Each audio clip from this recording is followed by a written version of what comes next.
Boa noite, ouvintes. Estamos em 4 de janeiro de 2026 e o mundo parece ter acordado de um sonho febril para uma realidade que faria qualquer roteirista de Hollywood corar de inveja. O presidente Donald Trump, recém-empossado para seu segundo mandato, anunciou que forças americanas realizaram uma operação militar em Caracas, capturando Nicolás Maduro e sua esposa, Cília Flores, em uma ação que mais parece um remake de velhos clássicos imperiais. Maduro agora descansa em uma cela em Nova York, aguardando julgamento por acusações de narcotráfico que datam de 2020, enquanto Trump declara que os Estados Unidos vão administrar a Venezuela até que eleições livres sejam possíveis. E para não deixar ninguém sem um brinde, ele promete manter o petróleo fluindo para a China, como se fosse um gestoador generoso em um divórcio geopolítico. Vamos dissecar isso com a precisão de um cirurgião que sabe que o paciente já está em coma. Porque, convenhamos, em um mundo onde soberania é vendida como um bem negociável, ações como essa não são apenas notícias. São lições sobre poder, hipocrisia e as linhas borradas entre justiça e conveniência. Eu não estou aqui para gritar escândalo, mas para guiá-los através das camadas dessa trama, convidando cada um a refletir. O que acontece quando um país decide que suas leis valem mais que as fronteiras alheias? Primeiro, os fatos nus e crus, sem enfeites. A operação ocorreu na madrugada de 3 de janeiro. Ataques aéreos em alvos estratégicos em Caracas, seguidos de uma extração rápida por forças especiais. Maduro e Flores foram levados para os Estaulas, onde enfrentam acusações federais de conspiração para importar cocaína, narcoterrorismo e uso de armas em tráfico de drogas. Tudo parte de um indiciamento de 2020 pelo Departamento de Justiça americano. O governo venezuelano restante chama isso de agressão imperialista, enquanto Trump celebra como uma vitória contra o cartel dos sóis, uma suposta rede liderada por Maduro para inundar os estados com drogas. Reações internacionais variam, condenações veementes da China e Rússia, que veem seus investimentos em risco, e aplausos discretos de exilados venezuelanos nos Estados Unidos. Mas aqui vai o cerne. Isso não foi uma prisão comum, foi uma invasão unilateral, sem declaração de guerra ou bênção da ONU. E é exatamente por isso que Trump não deveria ter feito isso, ou pelo menos não da forma como fez, transformando uma acusação legítima em um espetáculo de força que cheira a oportunismo. Em primeiro lugar, do ponto de vista do direito internacional, essa ação é um tapa na cara da Carta das Nações Unidas. O artigo 2.4 proíbe explicitamente o uso da força armada contra a integridade territorial ou independência política de qualquer Estado, salvo em autodefesa ou com aprovação do Conselho de Segurança. Os Estados Unidos não invocaram autodefesa, Maduro não estava bombardeando Miami, e o Congresso americano nem foi consultado, o que viola até a War Powers Resolution interna. Mesmo especialistas em lei internacional, incluindo vozes nos Estados Unidos, classificam isso como uma violação flagrante, comparável a ações que a própria América condenou em outros países. E sobre imunidade. Presidentes em exercício geralmente gozam de proteção sob o direito consuetudinário internacional, tornando sequestros como esse não só arriscados, mas potencialmente criminosos sob a Convenção de Viena sobre Relações Diplomáticas. E por que agora especificamente e dessa forma tão dramática? Janeiro de 2026, meros dias após a posse de Trump para o segundo termo, não é coincidência. É o clássico choque inicial de um mandato, uma demonstração de força para definir o tom.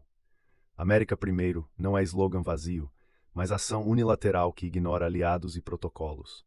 Fazer isso com airstrikes e extração noturna, em vez de extradição negociada ou pressão multilateral, amplifica o espetáculo. Imagine o boost nos índices de aprovação entre conservadores, especialmente após uma campanha de 2024 focada em fronteiras e drogas. Essa abordagem também evita os entraves do Congresso ou da ONU, onde democratas ou nações como Brasil e México poderiam bloquear ou diluir a ação. É eficiente, sim, mas arriscado. Transforma os Estados Unidos em um ator que opera nas sombras, evocando memórias de intervenções passadas que saíram caro, como no Iraque ou Afeganistão.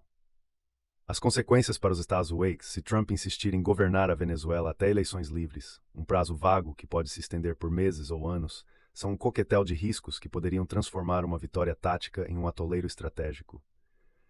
Doméstico, isso pode unir opositores. Democratas já criticam a falta de autorização congressional, evocando a War Powers Act, e há potencial para investigações ou até impeachment se custos humanos ou financeiros escalarem.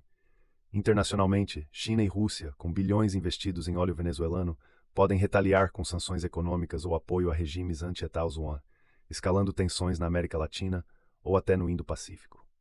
Para a Venezuela em si, o vácuo de poder, com milícias chavistas armadas e facções internas disputando o controle, pode levar à insurgência prolongada, migração em massa e caos humanitário, custando bilhões aos estados em reconstrução. Trump fala em administrar o país, mas sem embaixada aberta ou tropas no chão. Isso soa como ocupação remota, propensa a falhas como as vistas em intervenções passadas. E para o próprio Trump, se der certo, estabilidade rápida, óleo fluindo, imagem de resolvedor, reforça seu legado. Mas se virar bagunça, perdas americanas, protestos globais, mancha o mandato e enfraquece republicanos nas midterms de 2026 ou eleições de 2028. Agora, uma pergunta que ecoa mais perto de casa para muitos ouvintes.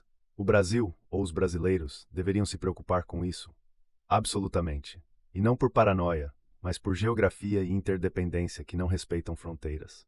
Compartilhamos uma fronteira de mais de 2.200 quilômetros com a Venezuela, por onde já fluíram milhões de refugiados fugindo da crise madurista, mais de 500 mil só no Brasil, sobrecarregando Roraima com custos em saúde, educação e segurança.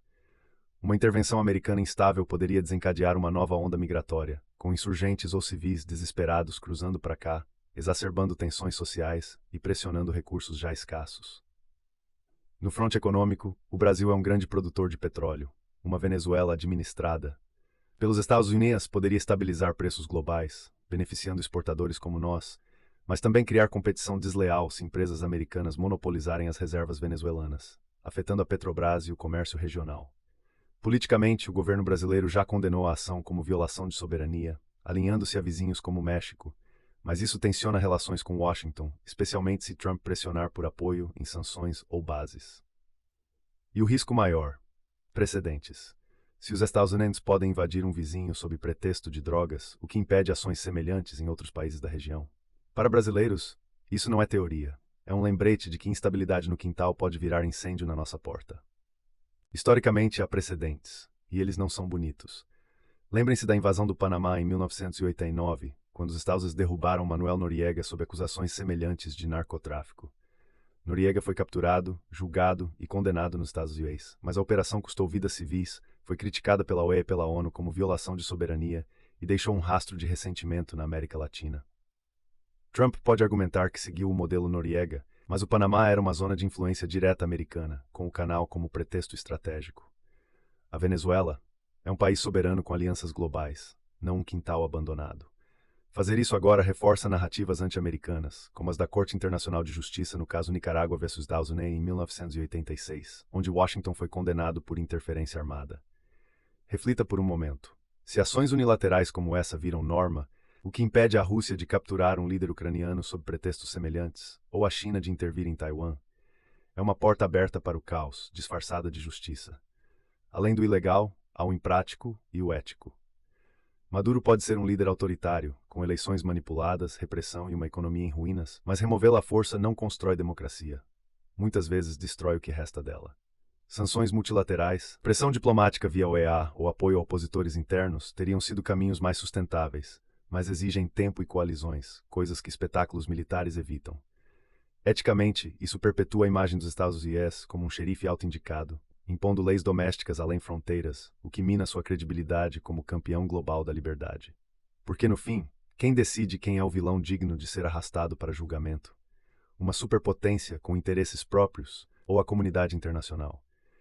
Mas os motivos oficiais, narcotráfico, corrupção, o eterno bicho-papão do cartel dos sóis, parecem apenas a camada superficial de uma cebola que, ao ser descascada, revela camadas de oportunismo que fedem a petróleo e política doméstica. Maduro foi indiciado em 2020 por conspirar para enviar toneladas de cocaína aos Estados Unidos, com recompensas milionárias na cabeça dele e de seus aliados. Sim, há evidências de corrupção profunda no regime venezuelano, com ligações a cartéis e uma economia arrasada que empurrou milhões para a pobreza. Mas por que não agir antes, com sanções ou diplomacia? Porque os verdadeiros drivers aqui vão além da justiça. Controle de recursos e uma dose de teatro eleitoral. A Venezuela detém as maiores reservas comprovadas de petróleo do mundo, mais de 300 bilhões de barris. E sob Maduro, grande parte dessa riqueza fluiu para mãos chinesas e russas via acordos que driblaram sanções americanas. Trump, sempre o negociante, prometeu manter o fluxo de óleo para a China, um aceno que soa menos como generosidade e mais como uma tentativa de reconquistar fatias do mercado energético, talvez barateando gasolina para os eleitores americanos ou punindo rivais globais. E não esqueçamos o timing doméstico. Com gangues venezuelanas, como o Trem de Aragua, se espalhando por cidades americanas, capturar Maduro vira um troféu para a base trumpista, que vê nisso uma vitória contra a imigração ilegal e o socialismo que tanto demonizam. É vingança também. Trump tentou derrubar Maduro no primeiro mandato com guaidos e sanções, mas falhou. Agora, com um segundo mandato fresco, é hora de corrigir o placar. No fim, ouvinte, essa captura não é o fim de uma era, mas o início de uma mais incerta. Estamos vendo justiça ou apenas o velho jogo de poder, onde os fortes ditam as regras e os outros pagam o preço? Reflita, em um mundo interconectado, ações como essa nos afetam a todos, de Caracas a Brasília. Eu tenho paciência para observar os desdobramentos, mas e você? Até o próximo episódio. Fique desperto. Dr. Tarsis desligando.